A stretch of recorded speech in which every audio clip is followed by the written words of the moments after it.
আম্মা যারা মেরা বলতে লেগেছেন, আমার বাচ্চা মুহাম্মদ রাসূলুল্লাহ যখন আমার গর্ভে ছিল, আমার শরীর থেকে এক ধরনের খুশবু বাইর হতো, যে খুশবু মদিনা মক্কার অলিতে গলিতে ছড়িয়ে পড়েছিল। একদিন রাসূলুল্লাহ দাদা জান হযরত আব্দুল মুত্তালিব এবং রাসূলুল্লাহ দাদি জান জিজ্ঞাসা করতে লাগলো, ও মা আমিনা রে, মারে কি এমন আতর ব্যবহার করো যার খুশবুর চর্চা সবার মুখে মুখে রয়েছে? ওই সময় আম্মা আমিনা নিজের মুখে থুতুকে জমিনে ফেলে বলে, দেখেন এ থেকে কোন খুশবু বাইর হচ্ছে, এই খুশবু আমিনা ব্যবহার করার নয়, আমিনা কোন খুশবু ব্যবহার করে না। আমার আব্বা আম্মা আমার গর্ভে যিনি রয়েছে তিনার শরীরে তা খুশবু। হাদিস পাখির মধ্যে রয়েছে, আল্লাহ নবী কোন রাস্তা দিয়ে যদি যেতে, ওই রাস্তা দিয়ে যদি মানুষ যেত, সবাই বুঝতে পেরে যেত এই রাস্তা দিয়ে মুহাম্মদ রাসূলুল্লাহ গেছে। আর একটা বিষয় অন্যদিকে যাচ্ছে, এটা মিলাদের বিষয় নয়, কিন্তু তাও যাচ্ছে। এমন করে আবু জেহেলের ছেলে ইকরামা আমার নবীকে একবার মহব্বতে জড়িয়ে ধরেছিল। ইকরামা কিন্তু তখন কলেমা পড়েনি, আবু জেহেলেরই দলে ছিল। এই জড়িয়ে ধরে ফেলার জন্য আবু জেহেল তাকে শাস্তি হিসাবে মৃত্যুদণ্ড দিয়েছিল, জঙ্গলে গিয়ে মেরে দিয়েছিল, জীব জন্তু পশু পাখি যাতে খোরাক বানিয়ে নেয়। কিন্তু ইকরামা দেখতে লেগেছে জঙ্গলের পশুগুলো এসে তাকে গোল করে ঘিরে রেখেছে, কেউ কিন্তু খাবার জন্য আগে আসছে না। ইকরামা তার ভাষায় বলতে লেগেছে, কেন তোমরা আমাকে খাচ্ছ না? আমার অপরাধ হলো আমার ভাই মুহাম্মদ রাসূলকে আমি দেখে জড়িয়ে ধরে ফেলেছিলাম, আমি তার উপরে কিন্তু ঈমান আনিনি।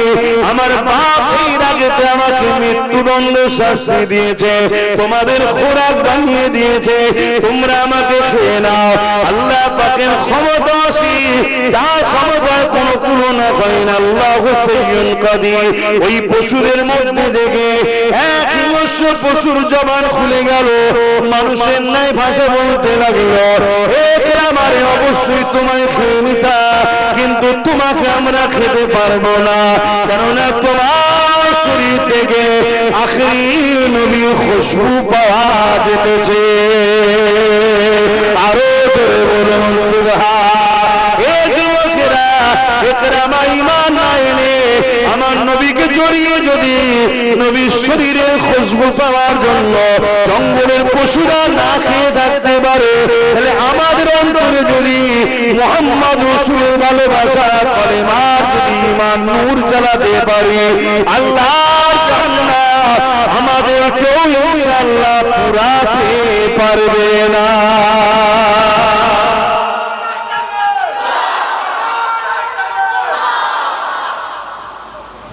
আসেন আমরা নবী পাকের শিশুবেলার কথা আলোচনা করি, যে আলোচনা আমাদের জানা দরকার, কেননা আমাদের মধ্যে অনেক ধারণা রয়েছে 40 বছর পর থেকে নবীকে মানব, তার আগে অংশটা আমরা নেব না। নাউযুবিল্লাহ। এই যুবকেরা, তরুণীরা, বাপেরা, এমন করে মুজিজা নবীদের দ্বারা ঘটে থাকে। মুজিজা কাদের দ্বারা হয়? একটু বলুন। নবীদের দ্বারা মুজিজা এমন ঘটনা যেটা সামনেওয়ালাকে অ্যাট্রাকশন আজিজ করার মতো ঘটনা ঘটে। অবশ্যই এটার ঘটনা ঘটাবার মালিক কিন্তু আল্লাহ। প্রকৃত শক্তি কার? সবকিছুই তো আল্লাহর। আল্লাহ ছাড়া কি আছে? এই যে কথা বলছি আমি, এই ক্ষমতাটা কার? আল্লাহ। আল্লাহ আমায় ব্যবহার করতে দিয়েছে। এই যে চোখে দেখছি, এই জ্যোতিটা যে পেয়েছি দেখছি, মূলত এর মালিক কে? আল্লাহ। আল্লাহ তিনি আমায় দিয়েছে। এই যে হাত লাড়াচ্ছি, ক্ষমতাটা কার? আল্লাহর প্রকৃত ক্ষমতা, আমাকে তিনি ব্যবহার করতে দিয়েছে। তা নবী রাসূলদের দ্বারা যেটা ঘটে ওটা আল্লাহই ঘটায়, ওটাকে বলা হয় মুজিজা। আর ওলিদের দ্বারা যেটা অলৌকিক ঘটনা ঘটে ওটাকে বলা হয় কারামত। মুজিজা হক, কারামত হক, অস্বীকার করলে ইসলাম থেকে বেরিয়ে যায়। আমার নবী পাক সাল্লাল্লাহু আলাইহি ওয়াসাল্লামের শিশুবেলাতে সিনা চাক হয়েছে, আপনারা জানেন তো নাকি? সিনা চাক হলো মুজিজা, আর নবীদের মুজিজা হয়। তাহলে আমার নবীর মুজিজা শিশুবেলাতে হয়েছে, তাহলে আমার নবী তখন নবী ছিল না ছিল না? মাথায় ঢুকছে তো নাকি? তাহলে আমার নবীর টোটালটাই আমাদেরকে জানতে হবে। কিভাবে আমার নবী পাক আসলেন, শিশুবেলায় কি কি করেছে, কিভাবে বড় হয়েছে, সব বিষয়টা জানার পরে তবে কমপ্লিট সিরাতুন নবী হবে। শুধু নবী পাকের 40 বছরের পথটা নিলে হবে না, ছোটবেলাটা আপনাকে জানতে হবে। এ যুবকেরা, তরুণেরা, বাপেরা, আমার নবী পাকের চাচা যান হযরত আব্বাস রাদিয়াল্লাহু তাআলা, তিনি তিনার মুআল্লা এলাকার মানুষদিগকে এক জায়গায় জড়ো করে দিয়ে হুজুর আমার ওয়াজ করতে লেগেছেন, বয়ান করতে লেগেছে।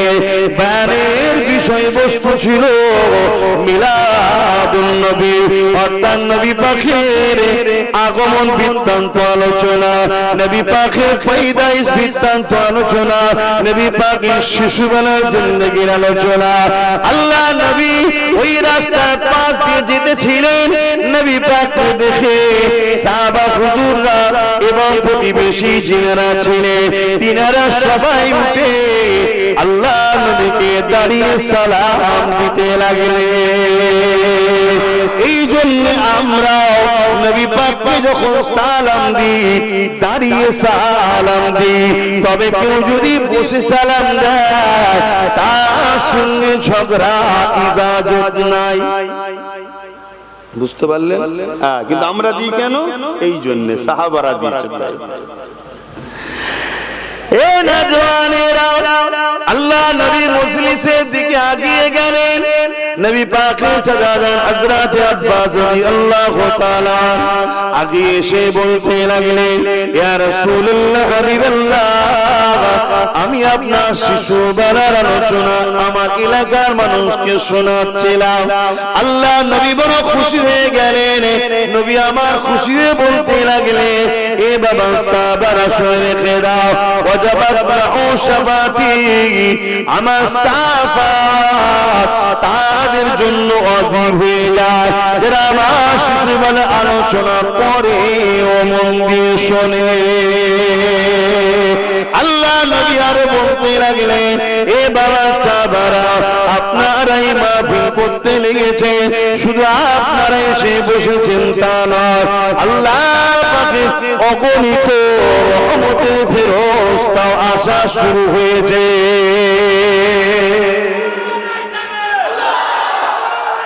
আল্লাহু আকবার। তাহলে যেখানে হুজুরের মিলাদের আলোচনা হয়, আগমন বৃত্তান্ত আলোচনা হয়, শিশুবেলার আলোচনা হয়, হুজুরের কওল সিদ্দিকে হযরতে আব্বাস রাদিয়াল্লাহু তাআলা আন থেকে রায়াত, সেখানে হুজুর রহমতের ফেরেশতাও হাজির হয়। সাহাবী জিজ্ঞেস করছেন, হুজুর শুধু এটা আমাদের মাহফিলে না অন্য কোন জায়গাতেও হবে? আল্লাহ নবী বললেন, দুনিয়ার যে কোনো জায়গায়, যে কোনো প্রান্তে কিয়ামত পর্যন্ত যারাই আমার মিলাদের মাহফিল করবে, মিলাদের আলোচনা করবে, মাহফিল বলতে আপনার ঘরেও হতে পারে, আপনারা স্বামী স্ত্রী বাচ্চা নিয়ে বসে নবীর ছোটবেলার আলোচনা করছেন, ওটাও মিলাদের মাহফিল। আপনার মসজিদের ইমাম বাড়ির রবিউল আউয়ালের দিনে, আপনাদের এবার আবার জুম্মা পড়েছে, একসাথে দুটো ঈদ, জুম্মাও ঈদ, রবিউল আউয়াল 12 তারিখ ওটাও ঈদ, দুই ঈদ একসাথে পড়েছে। ইমাম সাহেব যদি আলোচনা করে যে আমাদের নবী পাক সাল্লাল্লাহু আলাইহি ওয়াসাল্লাম আজকের দিনে 570 খ্রিস্টাব্দে প্রায় কম বেশি 1450-1500 বছর আগে এসেছিলেন, তিনি এসে এই কাজ করেছেন, তিনার ছোটবেলায় আগমনে এই ওয়াকিয়া ঘটেছে, ওটাও একটা মিলাদের মাহফিল। কথা বুঝে আসছে? প্রত্যেকটা জায়গাতেই আল্লাহর রহমতের ফেরেশতারা হাজির হবে, জোরে বলুন সুবহানাল্লাহ। এবং নবী বলছেন তাদের জন্য শাফাত আমার ওয়াজিব, জোরে বলুন সুবহানাল্লাহ। আমার যুবকদেরকে প্রশ্ন করছি, তোমার আমার জিন্দেগিতে তো বহুত ভুল আছে, তো এইরকম একটা সুযোগ কেউ হাতছাড়া করি কেন আমরা? আর কিছু মানুষ ভাবতে পারে, যারা নামাজি মুসল্লি উলামা ভাইদের মধ্যে একটা অংশ ভাবতে পারে, প্যান্ট শার্ট পরা, দাড়ি জায়গা, আমাদের টুপি নেই, নামাজ পড়ে নেই, নবীর মিলাদ করেছে, নবী শাফাতে যাবে। আপনি কেন ভাবছেন না বিবে আজমির কথা? বিশ্ববিখ্যাত সুদ করছিল, জগৎ বিখ্যাত ওলি হয়েছে না হয়নি? বিশার হাবি বিশ্ববিখ্যাত মত করছিলেন, আল্লাহর ওলি জামানার জগৎ বিখ্যাত ওলি হয়েছে না হয়নি? কথা বলে যুগে যুগে এরকম বহুত পাপী ব্যক্তিদের করে আমার আল্লাহ তিনি পরিবর্তন করে জগৎ বিখ্যাত ওলি বানিয়েছে না বানাইলে? আজকে যে ছেলে প্যান্ট শার্ট পরছে, দাড়ি চাচ্ছে, বেনামাজি হতে পারে হুজুরের মুহাব্বতের বরকতে একদিন আল্লাহকে নামাজি, রোজাদার, দাড়িওয়ালা, টুপিওয়ালা, মুত্তাকি, পরেজগার আল্লাহ ওয়ালা করে কবরে নিতে পারে। জোরে বলুন সুবহানাল্লাহ। আপনি এত মাথা মারছেন কেন? আল্লাহর রহমত থেকে এত উদাস কেন? নবী বলেছেন যারা আমার মিলাদের মাহফিল করবে, মিলাদের মাহফিলকে ভালোবাসবে, আমার শিশুবেলার আলোচনার মাহফিল বানাবে, আমার শাফাআত তারা পাবে। জোরে বলুন সুবহানাল্লাহ। আপনি দেখছেন পাপী, আপনি দেখছেন দাড়ি নেই, নামাজ নেই, রোজা নেই। এমনও তো হতে পারে কিয়ামতের দিনে আযাব খাটার পরও হুজুরের শাফাআতের ওসিলায় একদল লোক জান্নাতে যাবে না যাবে না? সেই শাফাআতটাও তো পেতে পারে। এই মাহফিল গুলো হওয়া দরকার আছে না? আমাদের যুব সমাজের বসা দরকার আছে না? না। কিন্তু একদিকে আমরা দুনিয়ার লোভ লালসায় গান তামাশাতে হই হই করছি, অপর দিকে আবার আমাদেরকে মিলাদের মাহফিল বানানো থেকেও দূরে রাখার পরিকল্পনাও চলছে। আহা, কিছু কিছু আমার ভাই দাঁড়িয়ে রেখে মাথায় টুপি দিয়ে মৌলানা সেজে এমনও কথা বলে ফেলছে, গায়ের ইসলাম তারা তাদের ধর্মগুরুদের জন্ম দিবস পালন করে, ঠিক তেমন আমরাও নাকি নবী দিবস করি। আস্তাগফিরুল্লাহ, আস্তাগফিরুল্লাহ।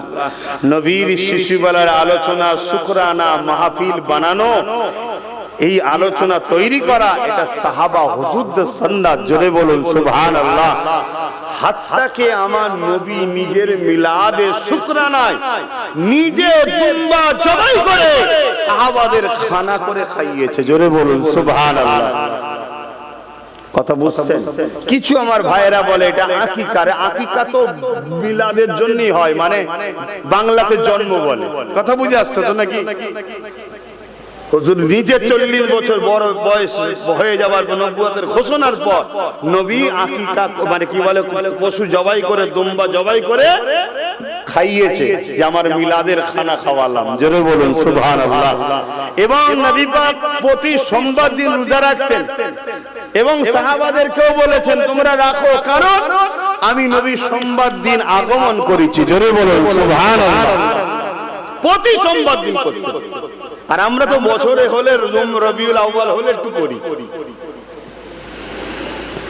বাপেরান একটা কথা শুনে রেখে দেন, হযরত আবু বকর সিদ্দিক রাদিয়াল্লাহু তাআলা তিনি বলতে লেগেছেন, قال আবু বকর সিদ্দিক মান আনফাকা দিরহামান আলা কিরাতি মাওলুদুন নবী সাল্লাল্লাহু আলাইহি ওয়াসাল্লাম কানা রাফিকি ফিল জান্নাত।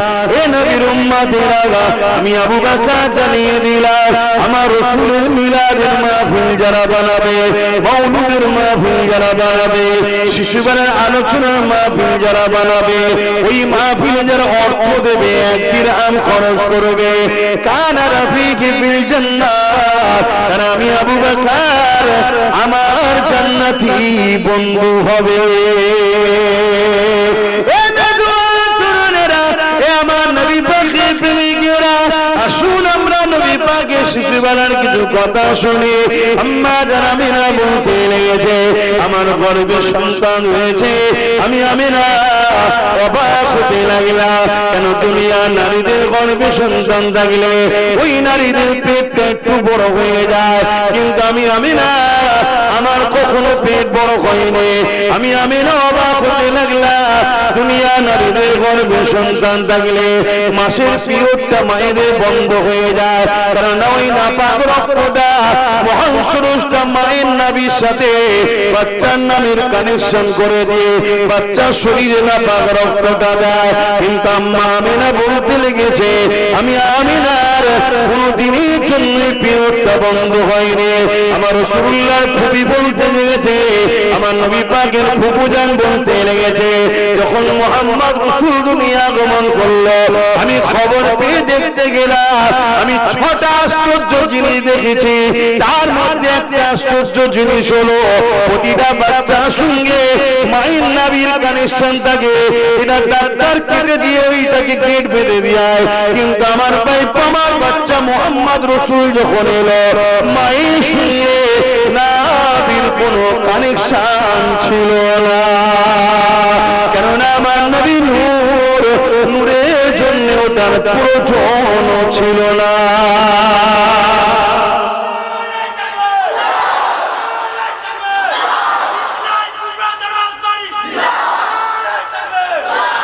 এই কথাগুলো শোনার পরে আমাদের যুবক ছেলেরা অন্য কাউকে নেতা বলে মানতে যাবে? যে এত বড় ভিআইপি নেতা থাকতে আমরা কেন চুনোপুটি চোর গুলোর পিছনে ছুটবো? ভাববে না, ভাববে না? এগুলো তো বলা দরকার। কেউ ঈসা নবীর মেসেজ ছড়াচ্ছে, কেউ মুসা নবীর মেসেজ ছড়াচ্ছে, আরো ইত্যাদি ইত্যাদি যে যা ধর্মগুরুদের মেসেজ ছড়াচ্ছে। খ্রিস্টানরা বলছে ঈসার মাননেওয়ালারা সবাই জান্নাতি, আর আমাদের মুল্লারা বলছে নবী নাকি শাফাআত করতে পারবে না। তাহলে আমাদের ছেলেরা খ্রিস্টান নবীকে ধরতে যাবে না? যাবে না। কিন্তু আজ আমি জানাচ্ছি ঈসা নবী মুর্দার কাছে গিয়ে বলছে কুম বিইজনিল্লাহ, আল্লাহর হুকুমে মুর্দা উঠে পড়ছে। কোন লোকের গায়ে কুষ্ঠ রোগ হয়েছে, ঈসা নবী গিয়ে হাত বুলাচ্ছে, ভালো হয়ে যাচ্ছে। কারো চোখে নাবি না, ঈসা নবী হাত বুলিয়ে দিচ্ছে, ভালো হয়ে যাচ্ছে। এই দৃশ্য দেখে ঈসা নবীকে জিজ্ঞেস করছে, আপনি কি তাহলে সেই তিনি নাকি যিনার আগমনের কথা আছে? ঈসা নবী খোদ নিজে বলছেন, না না, আমি তিনি নই, তিনি আসছেন। যেমন একটা বাদশা আসার আগে তার আগে একজন উজির বা প্রধান সেনা প্রধান ঘোষণা দিতে থাকে, সাবধান হও, সতর্ক হও, আদবের সাথে দাঁড়াও, সুলতান আসছে। আমি হলাম তিনার প্রধান উজির মতো। জোরে বলুন সুবহানাল্লাহ, আরো জোরে বলুন সুবহানাল্লাহ। তাহলে আমার নবীর শান কত! ঈসা নবীর মতো নবী বলছে মুহাম্মদ রাসূল সাল্লাল্লাহু আলাইহি ওয়াসাল্লামের উজিরের মতো। হযরত ইহিয়া আলাইহিস সালাম বলছে, যিনি আসছে আমি এই একটা নবী হয়ে বলছি, তিনার পায়ের জুতার ফেটে বেঁধে দিবার উপযুক্ত আমি নই। আমার নবীকে চিনতে পারছেন? আমার ছেলেরা জানে, আমাদের যুবকদের ঘরে শোনানো হয় নবীর কথা, হয় না? এই করলে এত স্বভাব, ওই করলে অত স্বভাব, এই করলে এত ফাজাইল, ওই করলে এত ফাজাইল। স্বভাবটা নিয়ে যাবি কোথায় যদি পাত্র না থাকে? হুজুর হলেন ইমানের পাত্র, সেই পাত্রে তোমাকে নামাজ, রোজা, দাড়ি, টুপি সব রাখতে হবে। ব্যাগ ভর্তি করে যেমন বাইরে থেকে এলে তোমার সবাই খুশি হবে, দুনিয়াবি জমিন থেকে যখন যাবে পরকালে ব্যাগ ভর্তি করে নিয়ে যেতে হবে নামাজ, রোজা, হজ, যাকাত, দাড়ি, টুপির আমলের। কিন্তু এই ব্যাগটা কই? কথা কিছু বুঝতে পারছেন? আমার হুজুরকে আগে চেনেন। আম্মা জানামিনা বলতে লেগেছে, এক তারিখে আমি দুপুরের সময় এমন করে আমি একটু আরামে রেস্টে ছিলাম, হঠাৎ করে আমি খবের মধ্যে দেখতে লাগলাম আমার ঘরে যেন একটা যুবক ছেলে প্রবেশ করেছে। আমি না ওই খবটা দেখে বড় ঘাবড়ে গেলাম, চোখটা আমার খুলে গেল। আমি যাকে খবে দেখছিলাম তাকে খবটা খুলে দেখলাম। আমি না ঘাবড়ানো দেখে ওই যুবক আমাকে মা বলে ডাক দিয়ে বলল, ও মা আমিনা, আপনি ঘাবড়াবেন না মা, আমি দুনিয়ার কোন যুবক নয়, পুরুষ নয়, আমি হল আল্লাহ পাকের ফেরেশতা হযরতে জিবরাইল। এ মা আমিনা, খুশির খবর নিয়ে এসেছি আপনার কাছে। ওই খুশির খবর হলো আপনার গর্ভে যিনি রয়েছে উনি যেন কোনোভাবে কষ্ট না পায়, কারণ আল্লাহ তিনাকে নিজের বন্ধুর হাবিবুল্লাহ বলেছে। এবং দ্বিতীয় খুশির খবর হলো, এ মা আমিনা রে, এই বাচ্চার নাম দুনিয়ার কেউ রাখবে না, এই বাচ্চার নাম আল্লাহ রেখে দিয়েছিল। এই বাচ্চার নাম হলো মুহাম্মদ।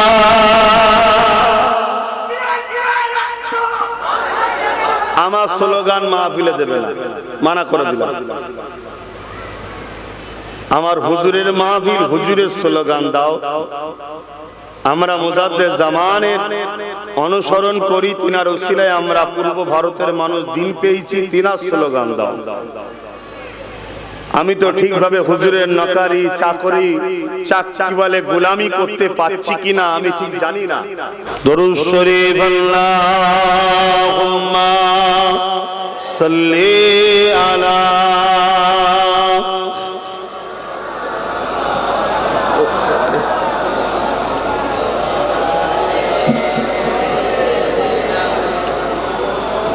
আমার আব্বা জানেরা ভাইয়েরা, 5টা পর্যন্ত আলোচনা হবে ইনশাআল্লাহ। 5:10 আসরের নামাজ হবে। তো আসেন আমরা যেদিকে আলোচনা করছিলাম, হযরত জিবরাইল সাল্লাম দ্বিতীয় কি বললেন, এ নাম আল্লাহর পক্ষ থেকে বড় যত্ন করে রাখা আছে, সেই নাম রাখা ছিল, সেই নাম আপনার বাচ্চার মুহাম্মদ সাল্লাল্লাহু আলাইহি সাল্লাম। পৃথিবীতে এই নামটা এর আগে কখনো কারো রাখা হয়নি, কেউ শোনেনি, কেউ জানেনি। আমার নবী থেকে এই নাম শুরু। আজকে ইউরোপ দুনিয়ায় সবথেকে প্রিয় নাম হলো মুহাম্মদ সাল্লাল্লাহু আলাইহি সাল্লাম।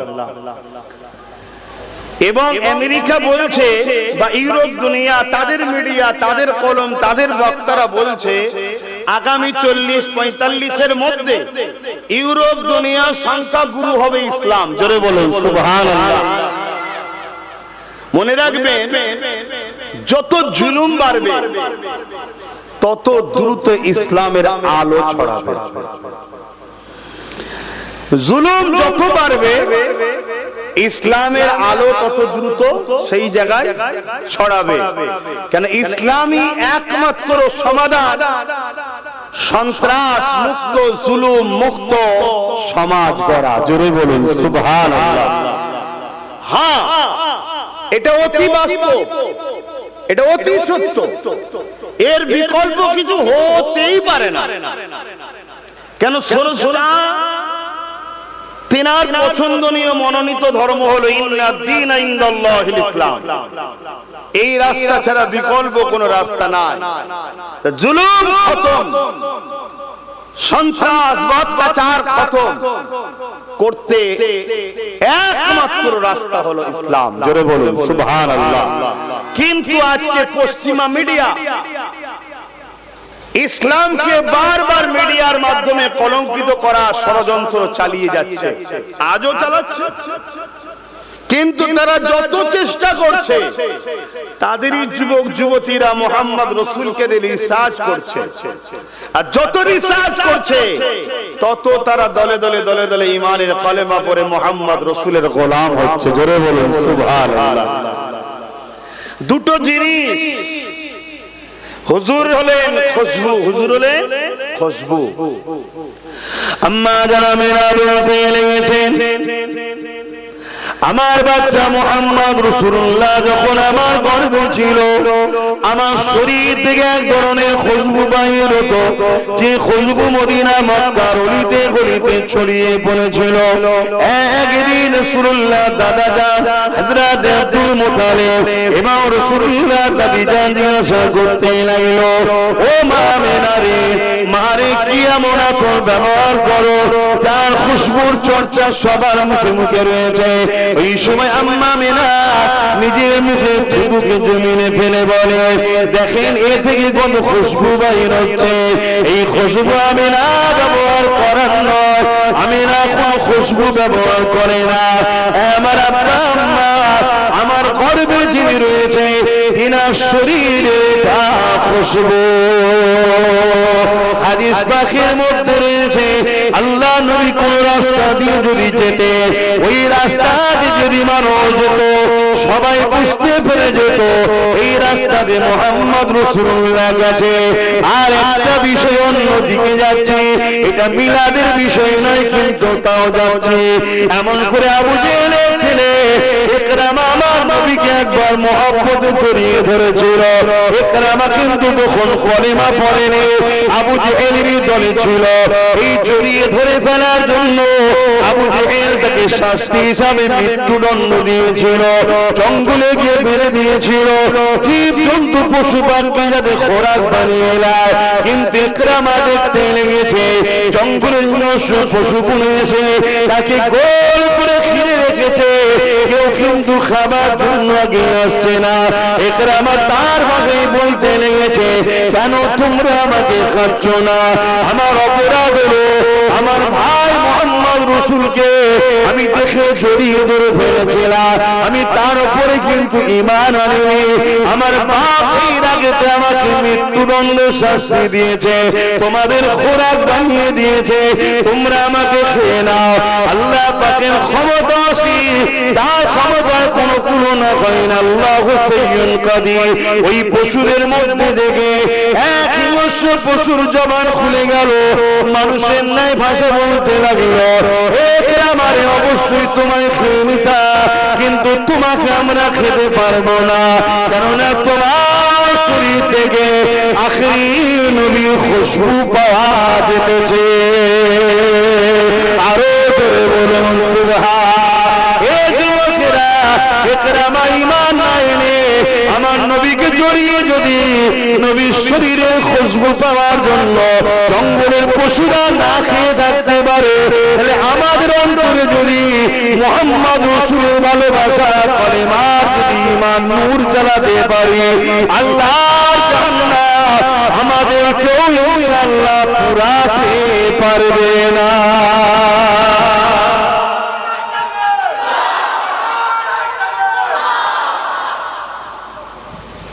আমার ভাইরা ভাববেন যে নামাজ না পড়লে হবে। আমি কি বললাম নামাজ পড়বেন না? এই বললাম আমি?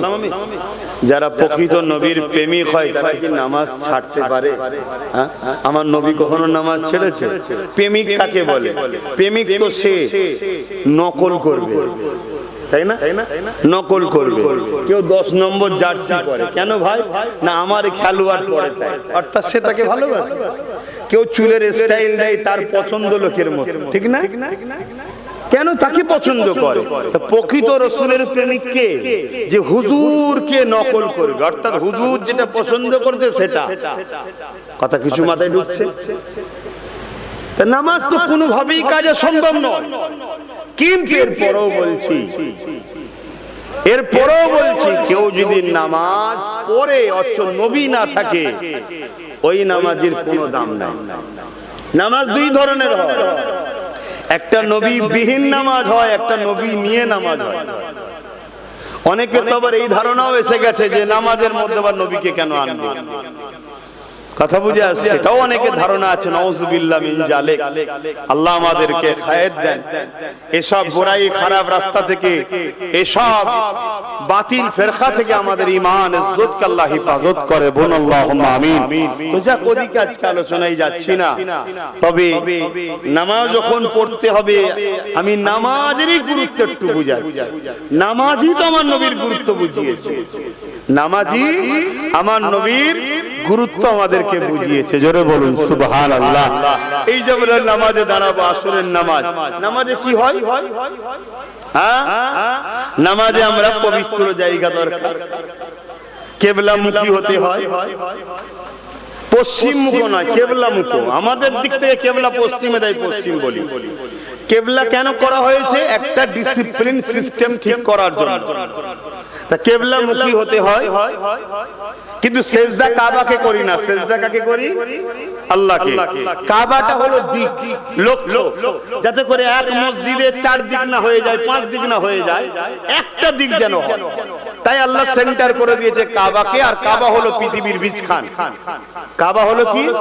পৃথিবীর বীজখান।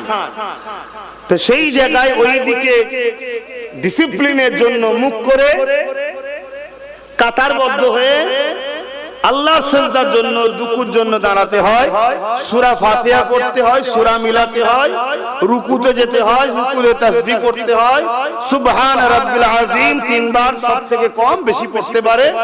সিজদায় যেতে হয়, সুবহান রাব্বিল আলা 3 বার তাসবিহ পড়তেই হবে, বেশি পড়তে পারে।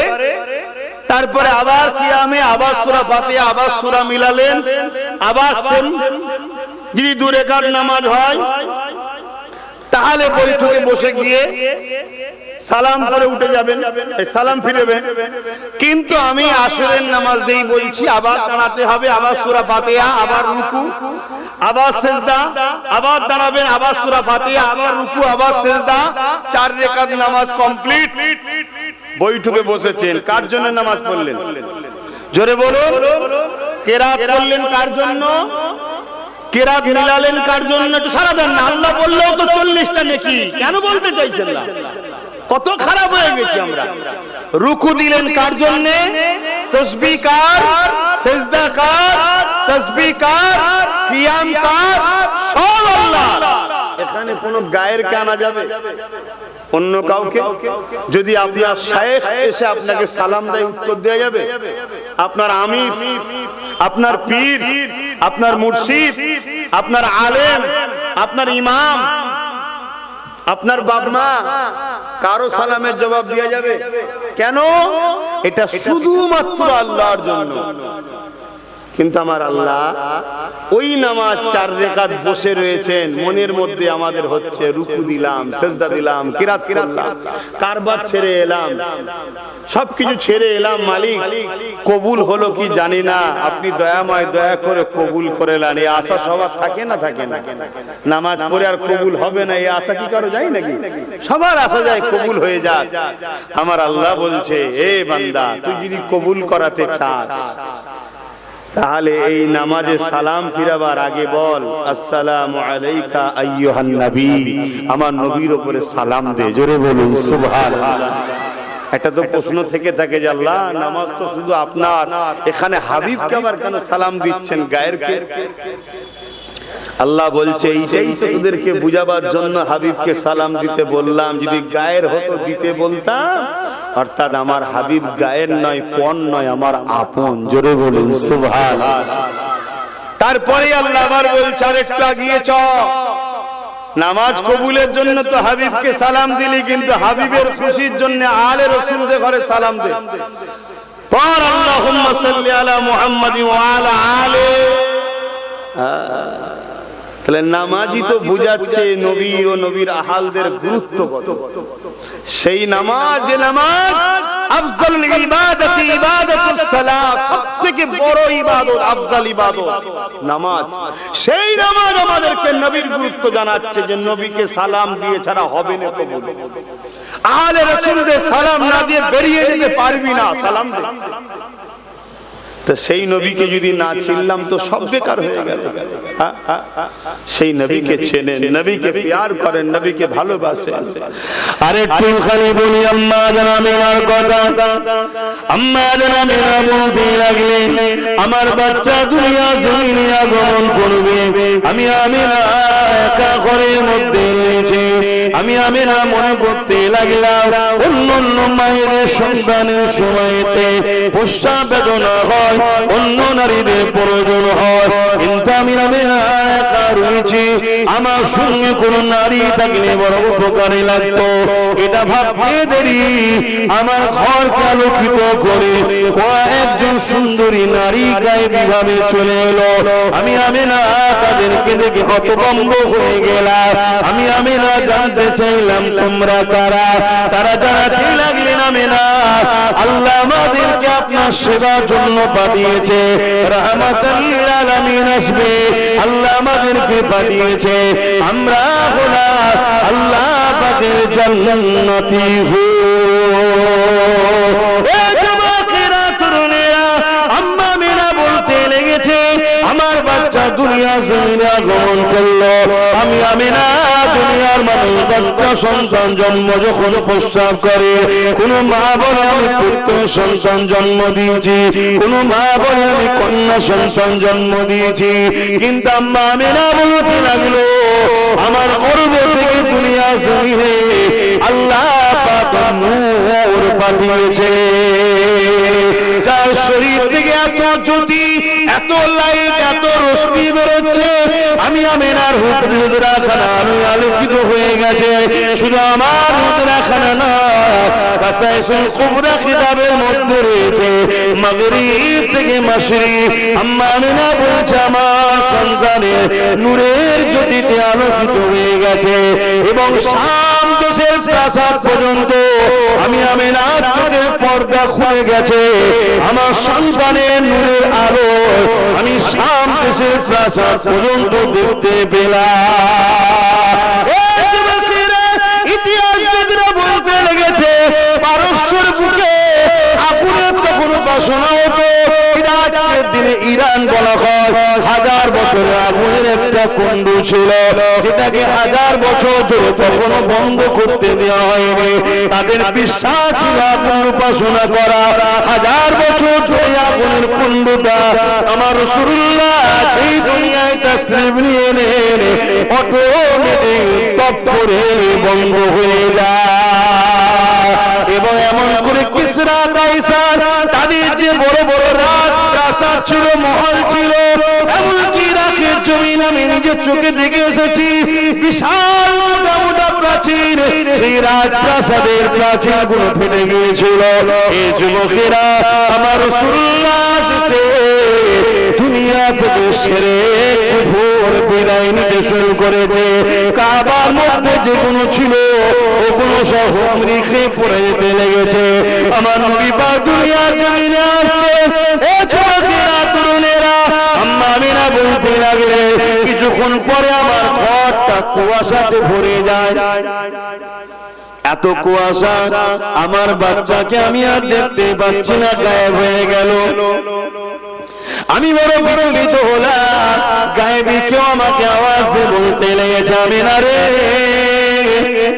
দোনোজান সুলতানকে পুরো জমিনকে ভ্রমণ করিয়ে দেখানো হতেছে। এ আমিনা চিন্তা করো না। এইভাবে আবার আওয়াজ এসে গেল, এ ফেরেশতাদের কাঁদাতে শুরু করে তামাম মখলুকাত সবাই আমার রাসূলকে দেখানো হতে লেগেছে।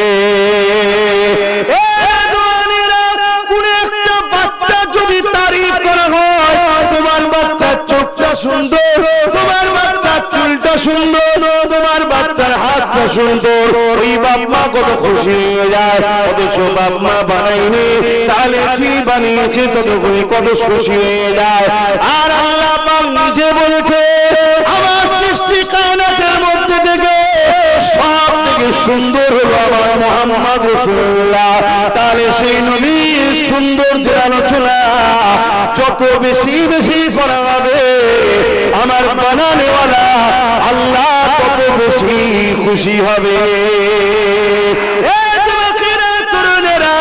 আমার নবী পাকের প্রেমিকেরা সংক্ষেপ করবো, তার আগে দুটো কথা বলে যায়। আল্লাহ নবী নবী নবীকে তুলনাতে থাকবে, তুলনা ভাষাটা আপনারা বুঝবেন। তৎকালীন সময় যে সিস্টেম ছিল সেই সিস্টেমে যখন তুলতে, ওই তুলনা সকলে গাড়ির মানুষেরা দেখেছে অটোমেটিক দুলতে থাকতো। সবাই অবাক হয়ে যেত, কি ব্যাপার অটোমেটিক দুলছে কেন? না না না, আমার নবী পাকের তুলনা তুলা দেওয়ার জন্য সকালে 70,000 ফেরেশতা নিযুক্ত হতো, সন্ধ্যা পর্যন্ত তাদের ডিউটি থাকতো, সন্ধ্যার পর থেকে সকাল পর্যন্ত আবার 70,000 ফেরেশতা তারা আমার নবী পাককে নিয়ে কথাবার্তা বলতো, আদর করতো, তুলা দিতে থাকতো। শুধু এটা নয়, আল্লাহ নবী নবীকে আম্মা আমিনা বলতে লেগেছে, আমি একদিন খোলা আকাশের নিচে তুলনাতে তুলিয়ে দিলাম, আমি আমিনা অবাক হয়ে গেলাম। আমি আমিনা দেখতে লাগলাম, কি দেখতে লেগেছে? আমি অবাক হয়ে দেখতে লেগেছি আকাশের চাঁদ যেন আমার বাচ্চার উপরে পড়ে যাবে, দ্রুত নামতে লেগেছে। নামতে নামতে নামতে নামতে কাজ বরাবর সে দাঁড়িয়ে গেল এবং আমার বাচ্চার উংলি ইশারা চাঁদ যেদিকে ইশারা করে সেদিকে যায়। সাধারণ মানুষ সাধারণ ভাষায় বলছি, আমি আপনি বাচ্চা দিয়ে খেলনা কিনে দিই খেলার জন্য। আল্লাহ তার বন্ধুকে আকাশের চাঁদকে খেলনা বানিয়ে দিয়েছে।